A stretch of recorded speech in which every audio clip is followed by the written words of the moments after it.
वर्धामध्ये एका मद्यधुंद महिला पोलिसाच्या कारने दुचाकीला धडक दिल्याची घटना घडली।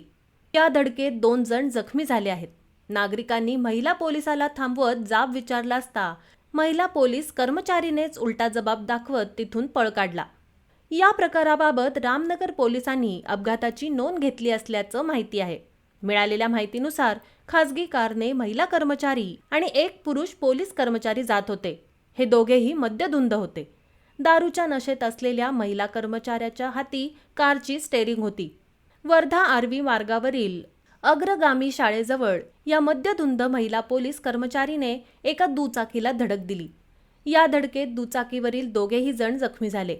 ऋतिक कडू, पवन आदमने अशी जखमी झालेल्या व्यक्तींची नावे आहेत। पवन आणि ऋतिक हे दोघे दुचाकीने आर्वी नाक्याकडे जात होते। दरम्यान मागून येणाऱ्या कारने धडक दिली।